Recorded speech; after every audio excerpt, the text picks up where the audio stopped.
Eu resolvi fazer aqui um programa para gerenciar hostel. É, Escolhi isso porque tem uma amiga que é dona de um hostel e estava tendo dificuldade para fazer isso. Perguntou se eu não podia fazer um programa. Ela me passou essa planilha aqui, que é onde eu me inspirei para fazer o programa. Ela queria que fosse algo que tivesse essas funcionalidades, né? Marcar aqui os dias da semana que está livre, que está ocupado, né? Então, com um cliente fazer o check-in, eu vou ter que reservar aqui, vou marcar aqui. Então, o sistema vai ter que ter um cadastro para quartos, um cadastro para cliente, né? Então, eu vou ter que fazer essas funcionalidades no JavaScript. Como eu não terminei de escrever o código ainda, o design ficou bem simples, né? E estou desenvolvendo essa versão aí para smartphone. E como vai trabalhar com cadastro de usuário, né, de cliente e tudo mais que precisar, vai precisar de ter banco de dados. Então eu vi aqui a possibilidade de utilizar o WebSQL, que vem embutido nos navegadores mais novos, né, e funciona nos smartphones. Quando o sistema é carregado a primeira vez, ele cria um banco de dados chamado HostelDB e cria, a princípio aqui, para o nosso teste, uma tabela chamada usuário. Dentro dessa tabela usuário, está aqui, ó, usuário, ele já cria também padrão um usuário administrador, que o username dele é admin e a senha é 1234. Esse tipo aqui que eu defini vai definir se ele se for 0, ele é um administrador, que vai dar acesso a ele total a todas as telas do sistema, ou se for 1, vai ser um usuário comum e vai permitir só algumas telas determinadas. Eu desmarquei aqui o comentário dessa linha aqui, para ele também criar uma tabela cliente. E eu vou mostrar aqui ele fazendo isso. Por enquanto ele só tem uma tabela aqui, usuário. Eu vou dar um reload aqui na página. E agora vou ter mais uma tabela cliente também. No caso eu já tinha predefinido aqui um usuário aqui também para teste, né? Então ela já veio com mais um usuário aqui.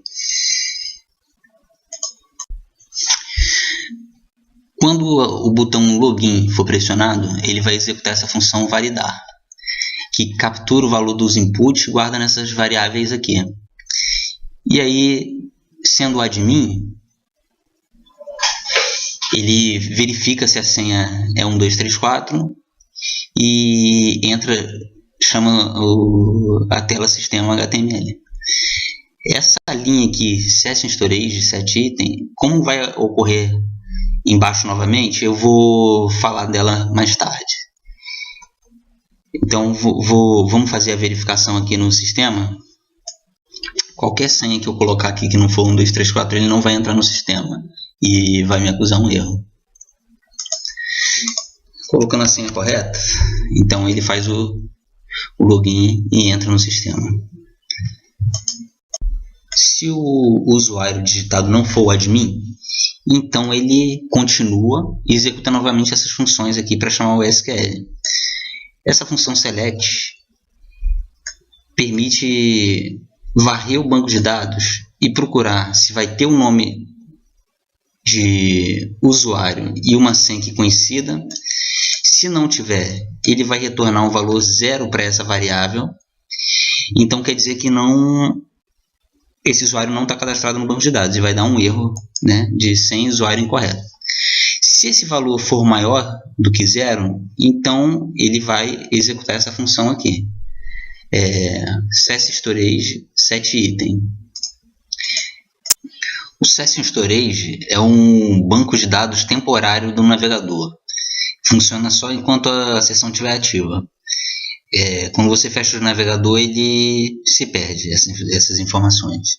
Então, essa informação aqui eu criei só para poder definir qual usuário está logado no sistema. Ele tem dois campos, um key e um value. O key eu defini como user logado. O value, aqui eu definia um objeto que carrega as informações do usuário que está lá no banco de dados. E assim o value será o usuário que estará logado no sistema. Esse objeto ele carrega o username, o nome e o tipo de usuário que é, né? Se for do tipo 0, é um administrador. Se for do tipo 1, é um usuário comum. Isso ele vai definir as telas que o usuário vai ter acesso, né? Aqui, pode ver que é o key, user logado, e o value, o valor desses objetos. O JSON aqui, com esse evento, ele transforma esse objeto em string para poder ser armazenado no banco de dados, porque de outra forma eu não teria como restaurar esse valor de volta. Então, é direcionado para a tela sistema.html. No carregamento dessa página, a função login é chamada. Então, o valor que está no banco de dados CS Storage é carregado novamente através da chave, do valor da chave, né? A chave está aqui, user logado, então ele chama o valor que está aqui dentro, que é uma string. E o JSON.parse converte essa string em objeto novamente e é armazenado nessa variável. Então, esse valor é colocado aqui como uma mensagem e o nome do usuário que está logado no sistema. No sistema, eu tenho aqui o menu com as opções que eu queira entrar, né? A página para o cliente, né? Aqui eu tenho uma página para cadastrar o cliente, para executar essas funções aqui de check-in e check-out, os quartos, né? Que aqui eu vou adicionar quando eu cadastrar os quartos vai aparecer o nome dos quartos aqui. Uma página para pedidos que eu ainda não construí, que, né, a pessoa pode querer consumir produtos dentro do estabelecimento. Uma guia para produtos aqui, para exibir os produtos que disponíveis e para cadastrar os produtos. Uma parte de financeiro e novamente aqui eu vou voltar para o sistema, que eu vou ter a opção para cadastrar o usuário, que é o que eu fiz. Entrando aqui, né, eu tenho aqui as opções para preencher. Eu já me antecipei aqui, digitei os valores. Se a senha aqui estiver diferente, ele não vai permitir eu gravar. Ele vai dar um erro, senha não confere. Eu colocando a senha correta, então, né, vou definir aqui se o usuário é um administrador ou um usuário comum. E vou clicar em salvar. Pode ver que no banco de dados não tem mais nenhum usuário salvo. Quando eu clicar aqui, o usuário é cadastrado com sucesso. Ele me dá essa mensagem e agora eu tenho mais um usuário cadastrado.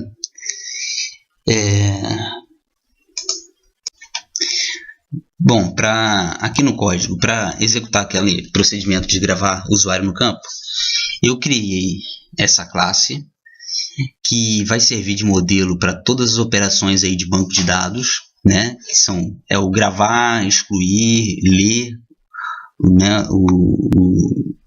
Os dados do campo. No caso ali de salvar, né, o dado. Eu criei esse método gravar, né, o método da classe, e vou criar os outros métodos também, que vai ser o ler e o excluir. No caso do gravar, o que ele faz? Ele verifica se o username digitado vai estar no banco já, né? Ele faz, para fazer isso, ele verifica o tamanho, ele faz uma pesquisa no banco e essa pesquisa retorna para essa variável o tamanho. Se o tamanho for maior do que 0, então ele vai dar uma mensagem que o usuário já existe. Se o tamanho for igual a 0, então o usuário ainda não existe, e então ele faz o cadastro. Para fazer isso, quando você aperta o botão salvar, ele chama então essa função que recolhe os valores dos campos, verifica se o password é igual, né? Se não for igual, ele vai dar que a senha não confere, e se for igual, ele então chama o construtor da classe e grava os valores aqui das variáveis nesse objeto aqui, upper SQL, né? E que faz aí o procedimento de cadastrar o usuário no campo. Bem, eu fiz até aqui então o meu programa. Ainda falta implementar muita coisa ainda, né? Mas para esse projeto aqui eu fiz aqui esse procedimento aí de login, e vou continuar construindo aqui e compartilho aí com o pessoal futuramente. Então é isso, valeu aí.